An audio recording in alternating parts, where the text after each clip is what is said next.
Né le 25 décembre 1919.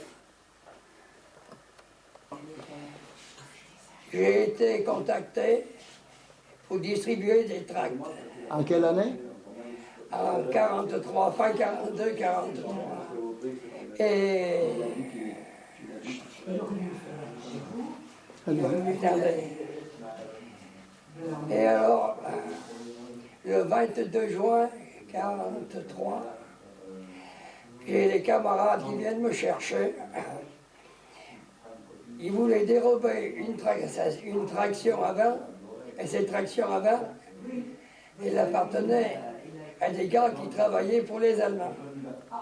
Et mes camarades, c'était pour les FTP. Alors, on a eu une bagarre avec eux, et Georges Roch a été blessé. Et moi-même, je l'ai emmené sur mes épaules à l'hôpital de Romain, d'où il a été sorti par la résistance à l'hôpital de Tourte en Vercors. Après cette histoire, après le 22 juin, on nous a fait monter à la chapelle en Vercors, d'où on a été versé dans une équipe spéciale chargée d'arrêter les personnes douteuses qu'on mettait au cœur disciplinaire de la chapelle en Vercors, ce qui ont touché l'ancienne gendarmerie.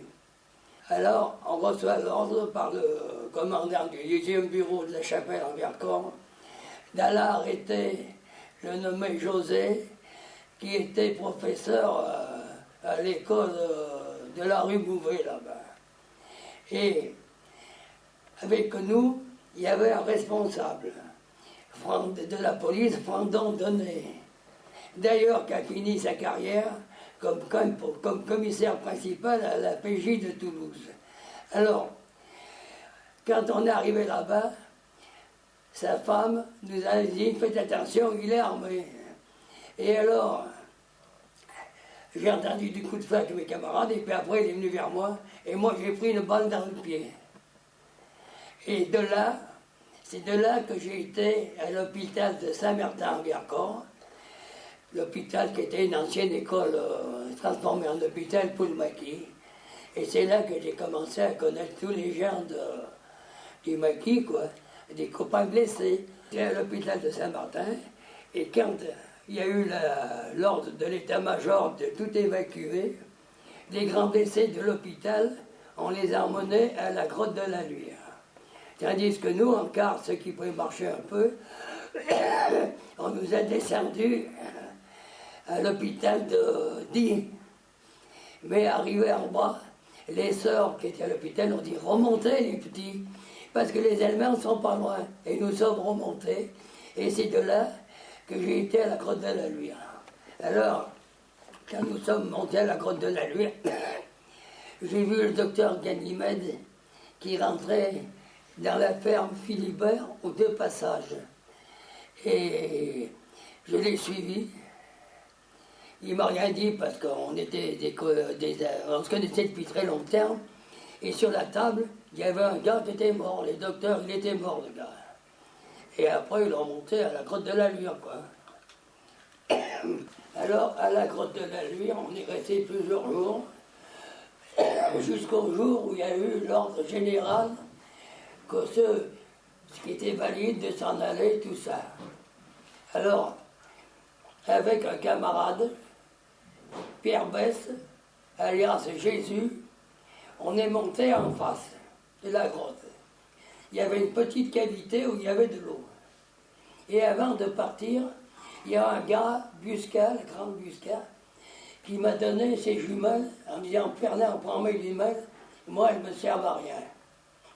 Alors nous sommes montés là-haut. Le docteur Ganymède nous avait confié une jeune fille à garder avec eux, Josette Lapierre, de Bourg de Romain, quoi. Et il y avait un autre gars, Morel, Loulou Morel de Bourg de Péage, qui est toujours vivant d'ailleurs. Et un autre gars, Marcel Coulet. Ce gars-là, il a fini commandeur dans l'armée de l'air. Et il a été très longtemps président des pionniers du Vercors de Valence. Attendez. Et il y avait une autre personne avec nous, Jackie, qui s'appelait. J'ai su son nom longtemps après. Et nous sommes restés à la grotte assez longtemps. Quand les Allemands ont évacué, on a descendu la petite Lapierre chez les paysans en bas. Et nous, on est restés en haut jusqu'au 12 août. Mais il faut dire que question ravitaillement, on descendait en bas et à la ferme, qui traversait la route, tout ça, ils nous vendaient des tomes et du pain qui nous a permis de tenir très longtemps, quoi. Alors, avec mes camarades, on est resté jusqu'au 11 août, cachés en haut, là. Et de là, c'est là que quand la grotte a été découverte par les Allemands, c'est moi un des premiers qui les ai aperçus. Avant, il faut que je vous signale que la ferme des Deux Passages de chez Philibert avait été brûlée 2 jours avant. Alors, quand je les ai aperçus, mes camarades, j'ai dit aux copains, ça y est, ils les ont trouvés.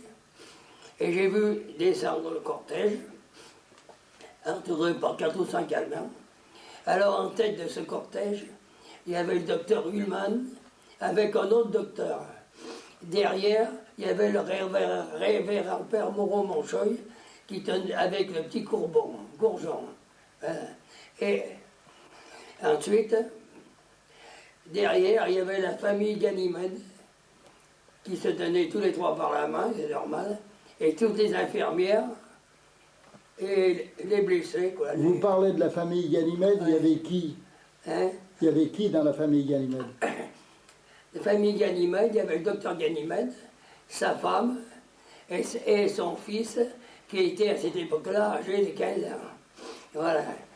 Et les autres, les infirmières et le peu de gars qui étaient valides.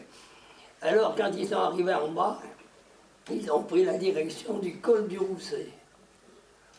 Peu de temps après, j'ai vu arriver un charroi tiré par des bœufs qui avait été réquisitionné dans une ferme en bas. Ils sont montés en haut et ils ont chargé tous les grands blessés. C'était les Allemands, hein? Les Allemands, oui. Et ils ont chargé tous les grands blessés dessus. Et j'ai vu descendre cette charrette avec les blessés. Et qui a pris aussi la direction du col du Rousset. Mais ils n'ont pas été très loin. Il y a eu un contrôle. Et j'ai vu qu'on est revenu les remonter à la grotte de la Lure. Et de là, on a entendu la fusillade. Donc ils ont été exécutés. Ils ont été exécutés. On a entendu la fusillade, ils ont retué là. Et les autres camarades, ceux qui ont été là-bas au col du Rousset, qui ont été arrêtés, ils ont été fusillés après, je crois, à Grenoble, le docteur Ullmann est pas mal à côté. Voilà. Alors, nous sommes descendus de notre cache le 11 août. Mon camarade Jésus, Morel et Jackie, ils sont partis dans une direction où en cours de route, Jackie, fatigué, s'est endormi. Il a été tué par les Allemands. Et c'est par la suite que j'ai su son nom, il s'appelait Barata. Tandis que moi, avec Coulet, on est revenu par Vassieux, conduit par le petit-fils de la ferme qui habitait en dessous, celui qui avait prêté la charroi pour les... Voilà. Parce que Coulet étant de l'armée, s'est présenté au commandement du maquis qu'il y avait, tandis que moi, je suis rentré à Romain. Alors, je suis retourné à Romain, naturellement, et 1 ou 2 jours après, en sortant, il y a un gars qui était derrière moi, avec des pantalons gauches, ça m'avait frappé un peu. Et je me suis aperçu qu'il me suivait. Arrivé vers la gare, je rencontre 2 camarades, et je leur dis, arrêtez-vous au coin du café de Marseille, et voilà. Dites-moi, oui, moi je m'arrête au coin du café de Marseille, et le gars se présente. Alors, je lui demande ses papiers, et je sors une fausse carte de police. Il me dit, mais c'est de la rigolade. Je lui dis, venez avec moi au bureau de police. Alors, arrivé au bureau de police, je dis au policier, demandez les papiers de cette personne qui me suit depuis ce matin. Et le gars, quand il a vu ça, il a dit, mais c'est de la rigolade, et il est parti. Et moi, je l'ai rejoint devant le monument aux morts de Romain. Et là, comme j'étais armé, j'ai sorti mon revolver, et je lui ai demandé, qui êtes-vous? Il m'a répondu, je suis masseur chez M. Veilleux, rue Solferino. Chose que je vais dire à mes copains de Nadieu, tout ça, qui était préfet de police, il dit, mais qui? Ils vont le chercher.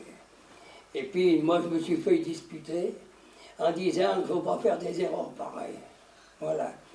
Et alors, à la prise de Romain, là, ce gars en question, moi, j'ai donné un coup de main pour descendre un blessé sur un brancard vers le dispensaire ouvrier. En regardant sur la place des Cordeliers, devant le bureau de police, j'ai vu ce gars en question avec un fusil sur l'épaule. Je suis allé le trouver et je lui ai dit, vous m'excuserez, je me suis trompé sur votre compte. Et alors, je lui ai dit, venez, on va voir un coup. Et malgré qu'il y avait toute cette bagarre, on est allé au café qui était à ce moment-là pas mal imbernisé d'orange. Et naturellement, il n'y avait personne. J'ai tapé bien fort, ils sont venus. Et moi, j'ai bu un verre, et lui aussi. Mais je voyais qu'il tremblait un peu. À ce moment-là, il rentre un gendarme et qui nous dit, oh là, les deux Allemands qui surveillaient chez Peyre-Motin, les stations d'essence, ils sont descendus à la cave, ils ont laissé leurs armes à eux, et ils ne veulent rien savoir. Et le gars, froidement, il me dit, ben moi je vais le récupérer, et il est parti. Et alors, je ne sais pas ce qu'il était devenu. Lorsqu'en allant au bureau de police avec un autre camarade, avec le Joe Bernard, qu'est-ce qu'on voit? On voit les Sénégalais qui montaient la côte des Cordeliers, qui entouraient ce gars, et ils l'ont fusillé devant Jacomar. Naturellement, quand je retournais voir mes patrons du bureau de police, qui m'ont vu, ils se sont mis la main sur les yeux, ils m'ont dit, ah, ne nous dis rien, on sait bien ce que tu vas nous dire. Et naturellement, je ne m'étais pas trompé.